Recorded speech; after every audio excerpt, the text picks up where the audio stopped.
आपका मेंटर स्वागत करता हूं आपका मेरे चैनल स्टडी टेक पर। इस लेक्चर में हम पढ़ने वाले हैं रिसोर्स एंड डेवलपमेंट का लेक्चर 3, जिसमें हम पढ़ेंगे resource planning in India, 5 year plan, the colonisation and land resources and more on. तो देरी ना करते हुए हम पढ़ते हैं अपने लेक्चर की रिसोर्स प्लानिंग। तो रिसोर्स प्लानिंग में भी क्या है, एक प्लान होता है हमारे रिसोर्स को जुडिशियस वे में यूज करने का। तो देखें, तो रिसोर्स प्लानिंग एक स्ट्रेटजी है। किस चीज की स्ट्रेटजी है? तो judicious use of resource. Judicious means इंसाफ।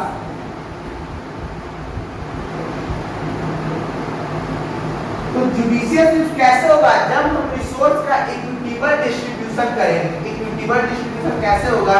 देखिए, जैसे कि हम अपने कंट्री इंडिया का एग्जांपल लें, तो इंडिया में कुछ स्टेट्स ऐसे कि झारखंड,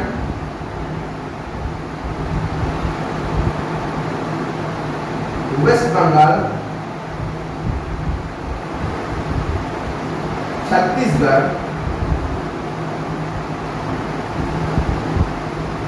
तो इन स्टेट में एक्सेसिव अमाउंट ऑफ कोल मिलता है।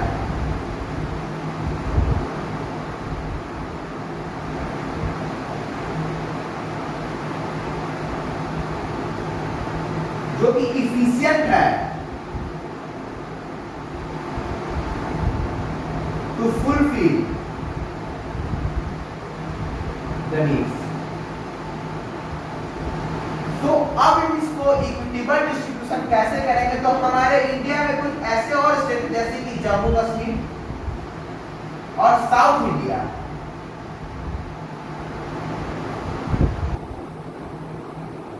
जहां पे कोल की डिफिशियंसी है, तो हम क्या करेंगे, यहाँ पे जो कोल है हम ट्रांसफर करेंगे इन स्टेट्स में। तो वहां पे भी जो हमारा नीड्स है वो फुलफिल हो सकता है।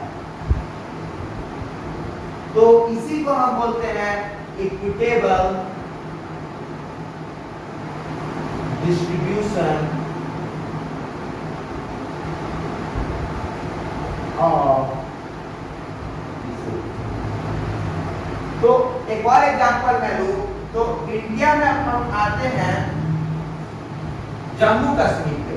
तो जम्मू कश्मीर है, जम्मू कश्मीर ये नॉर्थ पार्ट हुआ, या फिर जम्मू कश्मीर के अलावा हुआ हमारा हिमाचल प्रदेश, यूके, उत्तराखंड। यहाँ पे जो है हाइड्रो इलेक्ट्रिक पावर प्लांट बहुत ही बनता है। कैसे? यहाँ पे ग्लेशियर बहुत है, वाटर बहुत है।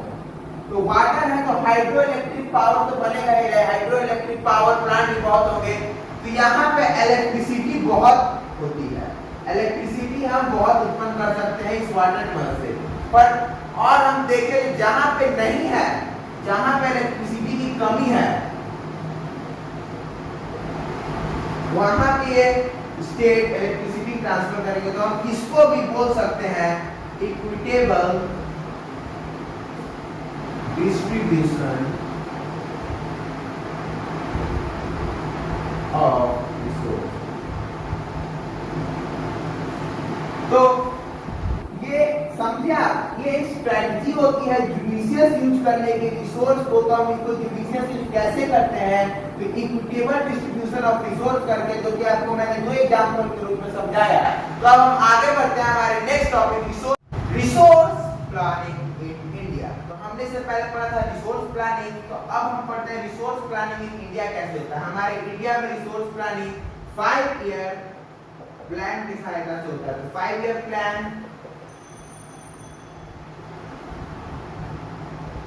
क्या होता है? तो ये जो प्लान होता है हम अगले 5 साल के लिए बनाते हैं कि हम अपने रिसोर्स को कैसे प्लान करेंगे।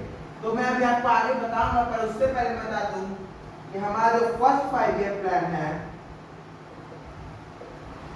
वो था 1951 टू 1956।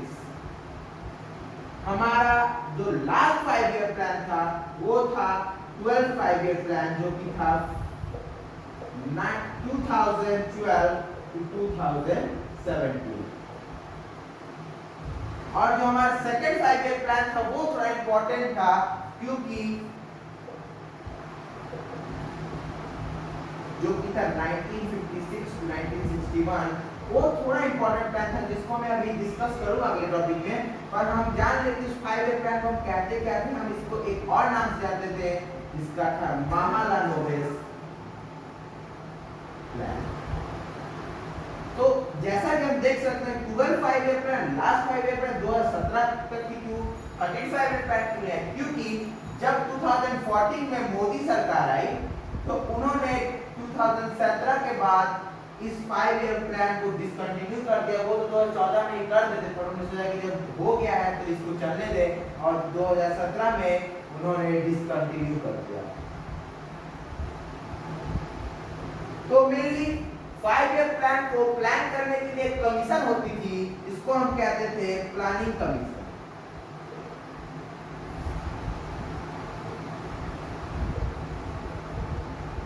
तो प्लानिंग कमीशन भी मोदी सरकार ने 2014 में डिसकंटिन्यू कर दिया। और 2014 में उसे डिसकंटिन्यू के बाद उन्होंने क्या बनाया कि उन्होंने नीति आयोग बनाया। नीति आयोग ये भी एक ठीक ठाक था, और प्लानिंग कमीशन इतना तो अच्छा नहीं था, पर ठीक ठाक था। ये नीति आयोग का क्या काम था, उनका भी काम रिसोर्स को प्लान करना था पर लॉन्ग टर्म के लिए, नॉट ओनली फॉर 5 ईयर, और ये भी ठीक ठाक की एक आयोग था। तो हम देखते हैं कि रिसोर्स जो हमारा प्लानिंग होता था, तो रिसोर्स प्लानिंग को हम 3 स्टेप्स लेते हैं। रिसोर्स प्लानिंग जो हमारा था वो 3 स्टेप पे रिसोर्स प्लान करते हैं किसी भी कंट्री में। बेसिकली 3 स्टेप्स होते हैं। पहला होता है आइडेंटिफिकेशन, या फिर इन्वेंटरी। तो इसमें बेसिकली क्या होता है, हम पहले सर्वे करते हैं। भाई सर्वे करेंगे ना, रिसोर्स कहाँ है क्या है उसका सर्वे करते हैं। फिर हम क्वालिटी चेक करते हैं कि उसका क्वालिटी कैसा है, वो कैसा है, उसको यूज कर सकते हैं कि नहीं। फिर हम क्वालिटी भी अगर हो जाएगी तो फिर हम क्वांटिटी देखते हैं कि भाई क्वांटिटी है कि नहीं हमारे नीड्स को फुलफिल करने की, सबके नीड्स को फुलफिल करने की। और लास्ट में हम लोग देखते हैं क्वालिटी के बाद होता है मैपिंग। तो मैपिंग क्यों जरूरी है कि हमें मैपिंग हिसाब से उसको कहाँ से कितना मैप करके निकालना, इसलिए हमारा मैपिंग भी जरूरी होता है कहाँ से कितना। तो पहले हम सर्वे करेंगे, उस रिसोर्स को जाने कहाँ है, फिर क्वालिटी चेक करते हैं, फिर क्वांटिटी देखते हैं उसका कितना है, फिर मैपिंग करते हैं। फिर हमारा आ जाता है second, resource develop. Resource develop करने की हमारे पास टेक्नोलॉजी है कि टेक्नोलॉजी है कि नहीं, तो हम ये देखते हैं। और तीसरा हम देखते हैं matching to the national development. Matching हम करते हैं रिसोर्स को कि हमारे नेशनल डेवलपमेंट में वो कितना सहायक है। हम रिसोर्स की मैचिंग करते हैं, मैचिंग रिसोर्स मैच करते हैं रिसोर्स को कि हमारे नेशनल डेवलपमेंट में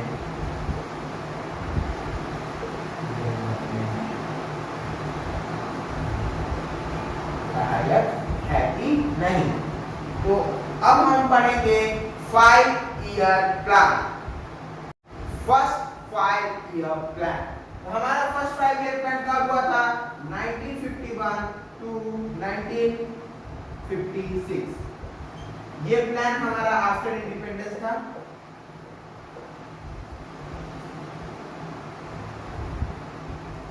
आफ्टर इंडिपेंडेंस के बाद हमारा ये प्लान हुआ था। तो ये क्यों हुआ था, एग्रीकल्चर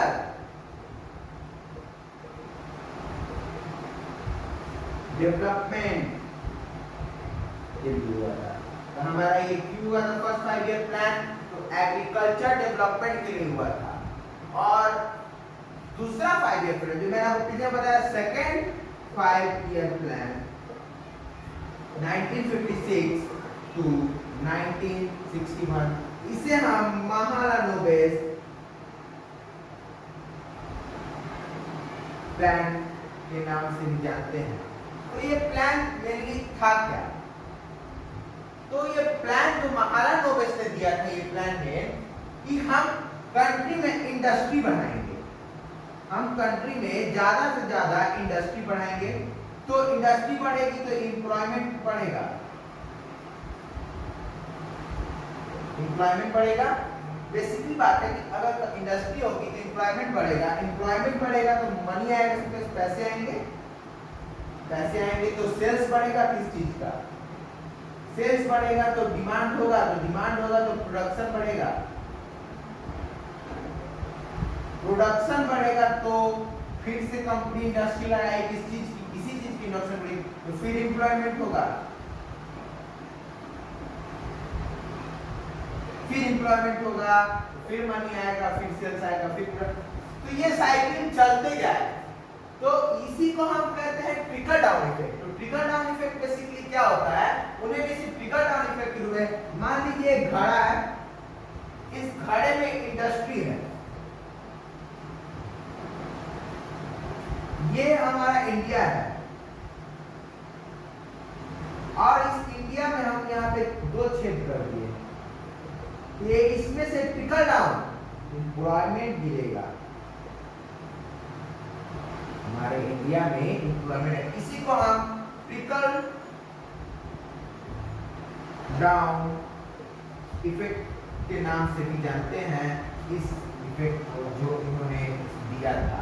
तो बेसिकली इनका क्या मेन ऑब्जेक्टिव था कि अगर हम कंपनी लगाएंगे, इंडस्ट्री बढ़ाएंगे तो एम्प्लॉयमेंट होगा, इस इंडस्ट्री में काम करने के लिए लोग आएंगे, लोग उस इंडस्ट्री में काम करने के लिए आएंगे तो उन्हें पैसे मिलेंगे, पैसे बढ़ेंगे, पैसे बढ़ेंगे तो सेल्स बढ़ेगा, जब सेल्स बढ़ेगा तो प्रोडक्शन भी बढ़ेगा, प्रोडक्शन अगर बढ़ा तो हमारे कंट्री में फिर एम्प्लॉयमेंट आएगी, फिर मनी आएगी। तो मेन अगर मैं देखूं इंडस्ट्री बढ़ा तो लोग एम्प्लॉयमेंट एम्प्लॉयड हुए, एम्प्लॉयड हो तो पैसे आए, तो पैसे आए तो किस चीज को खरीदेंगे? मान लीजिए आप लेस खरीदे, कुरकुरे खरीदे, तो उनका फिर और प्रोडक्शन होगा, और प्रोडक्शन होगा तो और लार्ज स्केल पे इंडस्ट्री लगा सकते हैं, लगा सकते हैं, लगाने के बाद उनका एम्प्लॉयमेंट देंगे, और लोगों को लार्ज स्केल पे इंडस्ट्री लगाएंगे तो एम्प्लॉयमेंट भी देंगे, एम्प्लॉयमेंट देंगे तो फिर ये साइकिल चलता जाएगा। इसी को कहा था उन्होंने ट्रिकल डाउन इफेक्ट, कि आप इंडस्ट्री है, इंडस्ट्री के सहारे आप एम्प्लॉयमेंट ला सकते, एम्प्लॉयमेंट बढ़ा सकते हैं। और फर्स्ट 5 ईयर प्लान भी हुआ था तो 1951 1956 हुआ था, ये first 5 year plan agriculture development के लिए हुआ था, और लास्ट 5 ईयर प्लान था 12 5 ईयर प्लान, जो भी था हमारा 2012 टू 2017, और ये डिसकंटिन्यू कर दिया गया था मोदी सरकार के द्वारा। तो अब हम आगे पढ़ते हैं दूसरा टॉपिक हमारा। हाँ, तो हमारे एनसीईआरटी में टेक्स्ट लिखा हुआ है जो कि मुझे लगता है थोड़ा मेन है, तो मैं इसे पहले रीडिंग लगा देता हूँ। The availability of resource is a necessary condition for the development of any region, but mere ability of resource in the absence of corresponding changes in technology and institution may hinder development।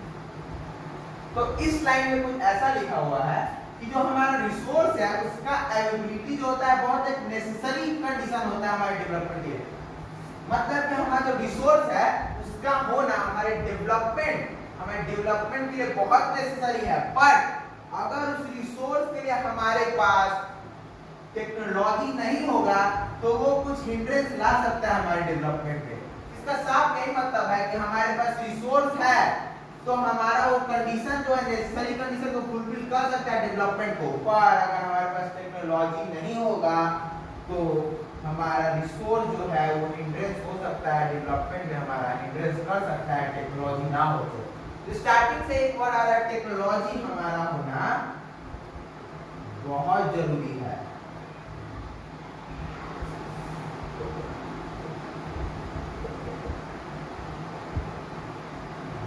तो हम example है कि झारखंड में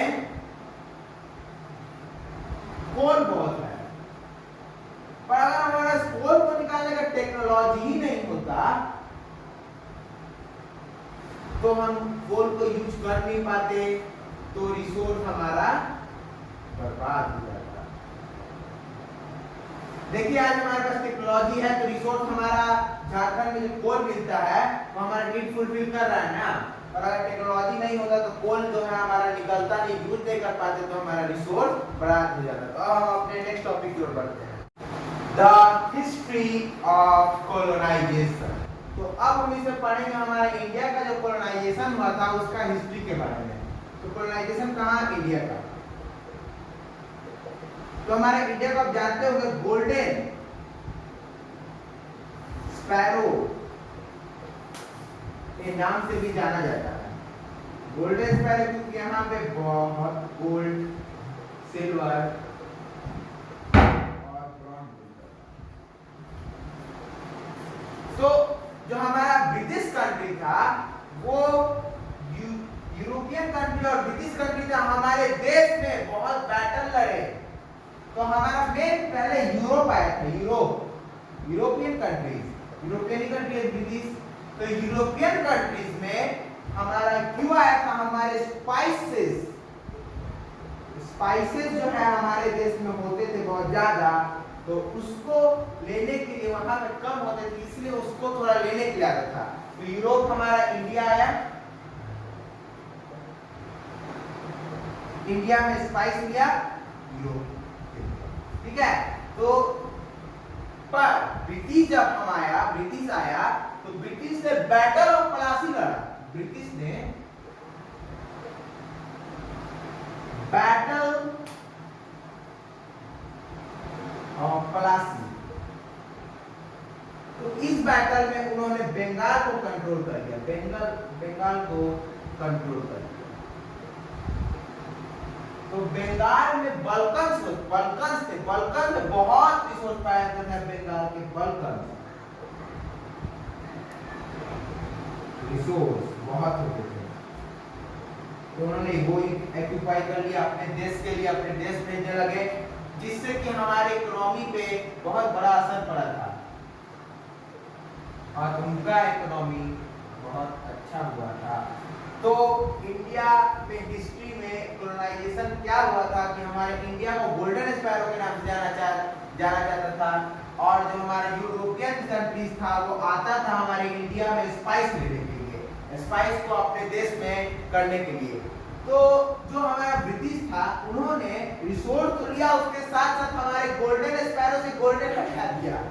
golden sparrow से golden means drain of wealth भी हम इसको कह सकते हैं। उन्होंने हमारे देश के गोल्ड एंड सिल्वर ब्रॉन्ज सब ले गए अपने देश, सब अपने देश ले गए थे ह्यूज क्वांटिटी, वो ह्यूज क्वांटिटी में अपने देश ये सब ले गए। हमारे देश का गोल्ड, ब्रॉन्ज, सिल्वर, जितने प्रीशियस स्टोन्स सब ले गए।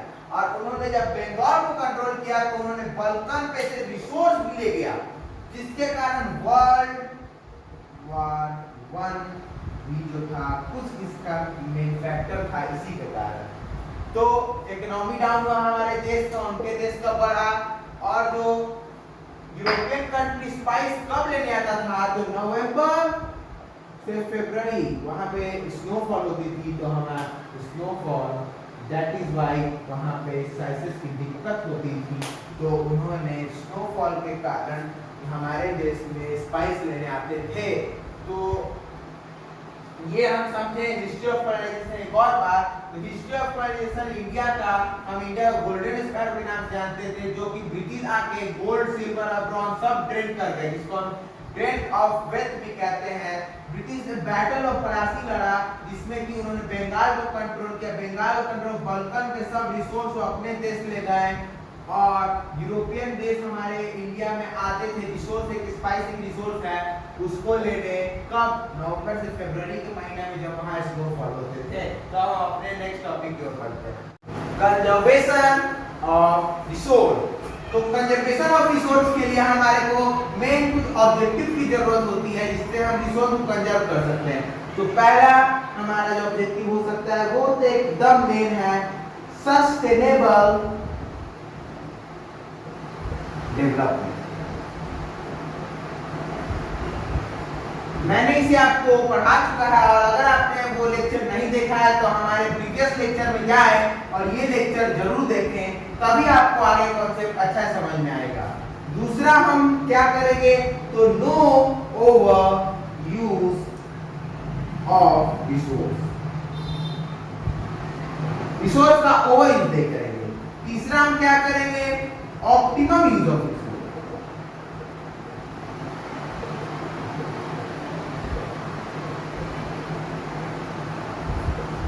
हम क्या करेंगे, अब रिसोर्स का ऑप्टिमम यूज करेंगे। और चौथा जो है सोशियल इकोनॉमिक डेवलपमेंट।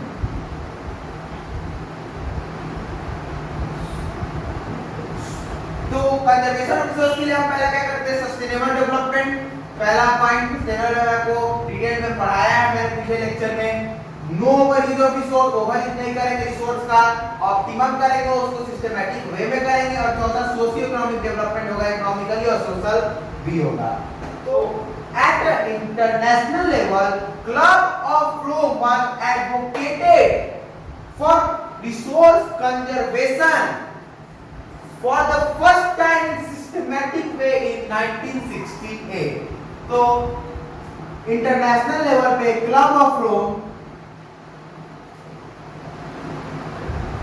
एडवोकेट हुआ था फॉर रिसोर्स कंजर्वेशन और डेवलपमेंट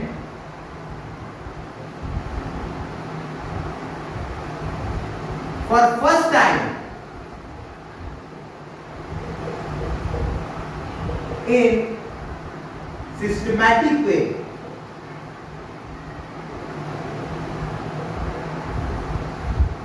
in 1968। तो क्लब ऑफ रोम जो हुआ था हमारा, एडवोकेट हुआ था रिसोर्स कंजर्वेशन और डेवलपमेंट के लिए फर्स्ट टाइम, जो कि था सिस्टमैटिक वे में हुआ था 1968 में। सब्सिक्वेंटली जो हमारा गांधीयन फिलॉसफी था अगेन प्रेजेंट किया गया था स्कूमेकर के द्वारा in his book small is beauty. कब? 1974 में गांधीयन फिलॉसफी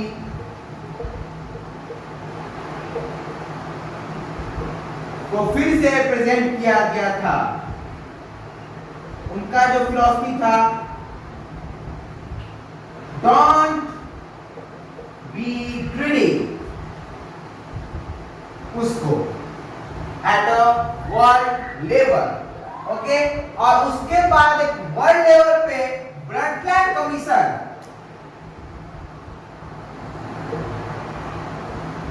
कमीशन रिपोर्ट बना था।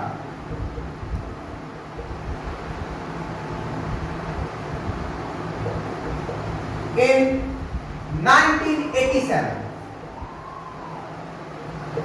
तो इस रिपोर्ट में क्या था, मेनली इसी रिपोर्ट ने सस्टेनेबल डेवलपमेंट को इंट्रोड्यूस किया था। इसी रिपोर्ट ने सस्टेनेबल डेवलपमेंट को इंट्रोड्यूस किया था और इसे उन्होंने एडवोकेट किया था उनके बुक में, जिसका नाम था कॉमन फ्यूचर। Common future. तो हमने क्या देखा, at a world level club of Rome advocate हुआ था, advocated for resource conservation or development in 1968 for first time in systematic way में। First time resource and development के लिए, कंजर्वेशन के लिए क्लब ऑफ रोम जो एडवोकेट हुआ था 1968 में। उसके बाद गांधीयन फिलॉसफी को फिर से प्रेजेंट किया गया था स्कूमेकर के द्वारा उनके बुक में, जिसका नाम था स्मॉल इज ब्यूटी। और वो फिलॉसफी क्या था कि डोंट बी ग्रीडी। और उसके बाद वर्ल्ड लेवल पे एक ब्रंटलैंड कमीशन रिपोर्ट बना था 1987 में, जिसमें कि कंसेप्ट इंट्रोड्यूस हुआ था फर्स्ट टाइम, जिसका नाम था सस्टेनेबल डेवलपमेंट। उनके बुक में एडवोकेट हुआ था, कॉमन फ्यूचर नाम का एक बुक था उसमें। तो अब हम आगे बढ़ते हैं अपने नेक्स्ट टॉपिक की ओर। तो लैंड रिसोर्स हमारा नेचुरल रिसोर्स है। तो हमारा जो रिसोर्स है एक्सप्लॉइट हो जाता है, लैंड एक्सप्लॉइटेशन। इसका कुछ कारण क्या है? सिंपल कारण है, ह्यूमन एक्टिविटी। तो लैंड रिसोर्स जो हमारा है, ह्यूमन एक्टिविटी का एक्सप्लॉइट होता है। एक और हम देखिए लैंड रिसोर्स में आता क्या है, देखिए रोड जो है हमारा लैंड रिसोर्स है या फॉरेस्ट। तो इसमें सामने या तो फॉरेस्ट को हटा के हम रोड बनाएंगे, और फॉरेस्ट बना के रोड बनाएंगे, या फिर रोड को ना बना के फॉरेस्ट छोड़ दें अपना दूसरा रिसोर्स के लिए। तो हमें दोनों में से एक चीज को सैक्रिफाइस करना ही पड़ता है मेनली। तो लैंड रिसोर्स का रोड होगा, रोड हम फॉरेस्ट को हटा के बना सकते हैं, या फिर फॉरेस्ट ही रहने दे, रोड ना बनाए। तो हमें ये तो करना ही पड़ेगा, एक ही सैक्रिफाइस। तो अब देखिए तो ह्यूमन एक्टिविटी में क्या क्या आता है? ह्यूमन एक्टिविटी आता है ओवर ग्रेजिंग। ओवर ग्रेजिंग जब होता है हमारे कैटल्स द्वारा, तो लैंड को एक्सप्लॉइटिंग तो कर रहे हैं, वो कर रहे हैं, हाँ। दूसरा आता है कोल। कोल जो हमारा है, जब ओवर एक्सट्रैक्ट हम करते हैं,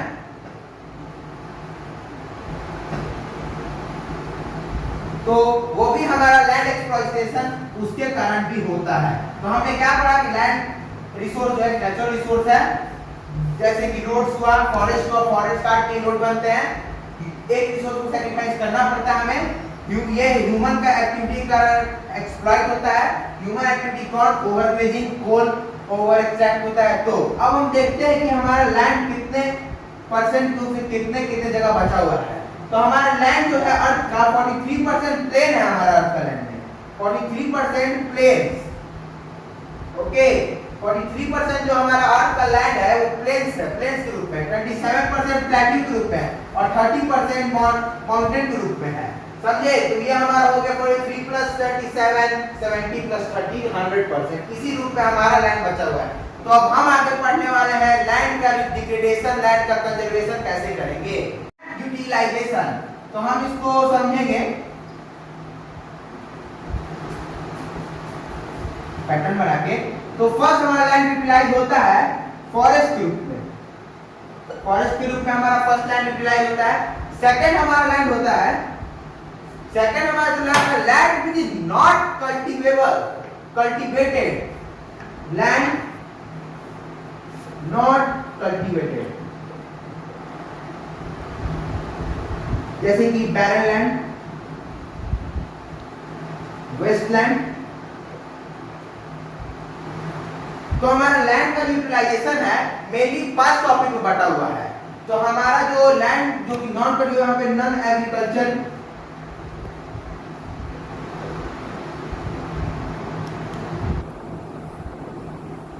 तो हमारा दूसरा होता है land which are not cultivated, barren हुआ, वेस्टलैंड हुआ जो कि अनकल्टीवेटेड है, नॉन एग्रीकल्चर एक्टिविटी, उसमें कुछ एग्रीकल्चर एक्टिविटी नहीं होता है।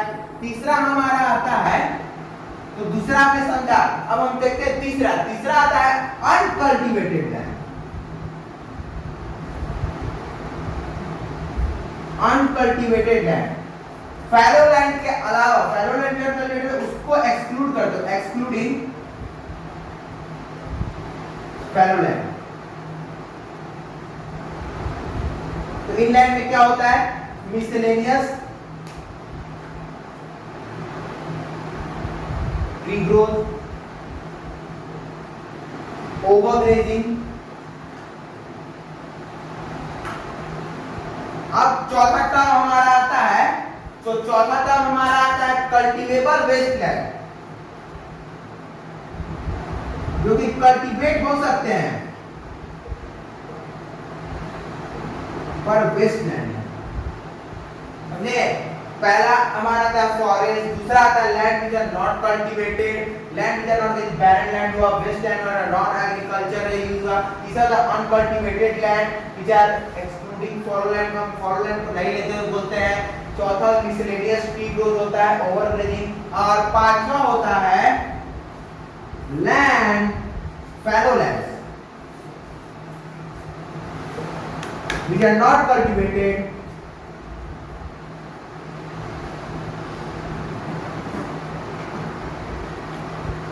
through one agriculture here. तो हमारा फर्स्ट है फॉरेस्ट, दूसरा है land which is not cultivated, waste land हुआ, बैरन लैंड हुआ, नॉट एग्रीकल्चर लैंड हुआ। तीसरा हमारा था अनकल्टिवेटेड लैंड, जो कि अनकल्टिवेटेड है, जैसे कि हमारा वो मिसलेनियस ट्रीज पे ग्रो होता है, ओवरग्रेजिंग होता है, ठीक है। चौथा है कल्टीवेबल वेस्ट लैंड, जो कि हमारा कल्टीवेबल है, वो कल्टीवेबल वेस्ट है, वो हमारा वेस्ट लैंड है, उसपे कुछ नहीं होता कल्टीवेशन। और पांचवा था फैलो land which is not cultivated for one agriculture year। और एक होता है एग्रीकल्चर लैंड, जिसमें हम एग्रीकल्चर करते हैं। तो हमने लैंड यूटिलाइजेशन देख लिया, first forest, second land not cultivated, barren land, waste land, non agriculture land, third uncultivated land excluding fallow land, miscellaneous tree grows, overgrazing इसको होता है, चौथा कल्टीवेबल वेस्ट लैंड होता है, पांचवा होता है फैलो लैंड, जो कि not cultivated from one agriculture. अब अपने नेक्स्ट टॉपिक की ओर बढ़ते हैं, डिग्रेडेशन एंड कंजर्वेशन मेथड। तो हमारे लैंड डिग्रेडेशन का और कंजर्वेशन का हम मेजर देखेंगे इस लास्ट टॉपिक पर, जो हमारा वीडियो का लास्ट टॉपिक है इस लेक्चर का। तो फर्स्ट हम देखें, तो पहले जो हम बताएं आपको, लैंड जो होता है हमने उसे इनहेरिट किया है, किससे? फोरफादर से, और बोरो किया है हमारे कमिंग फ्यूचर से, कमिंग फ्यूचर जनरेशन से। ओके, अब हम देखेंगे जो हमारा लैंड डिग्रेडेशन होता है वो किस कारण से होता है। तो लैंड जो हमारा होता है वो हमारे 95% पॉपुलेशन का नीड सेटिस्फाई करता है। पहले तो पॉपुलेशन जो है 95% पॉपुलेशन लैंड पेटिक्यूलर लैंड जो हमारा है 95% पॉपुलेशन के लिए बहुत ही इंपॉर्टेंट है। तो हमारा लैंड क्यों डिग्रेड होता है? ह्यूमन एक्टिविटी जब बढ़ जाता है ना, ह्यूमन एक्टिविटीज, जिसके कारण हमारा लैंड डिग्रेड होता है। लैंड डिग्रेडेशन ह्यूमन एक्टिविटी के कारण होता है। जैसे कि मान लिया हम फॉरेस्ट काट के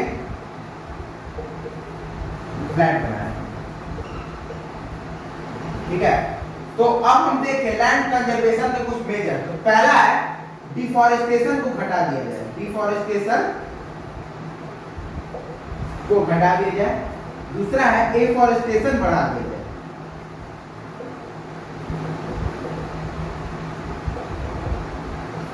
तीसरा हम अगर देखें तो तीसरा हम कर सकते हैं कि सॉइल इरोजन को स्टॉप कर दिया जाए।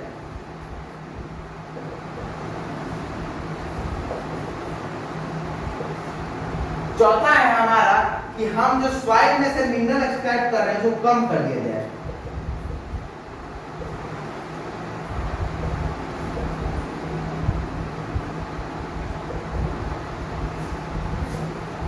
पांचवा है हमारा ओवर ग्रेजिंग कम कर दिया जाए। और छठा हमारा है कि हम अपने ह्यूमन एक्टिविटीज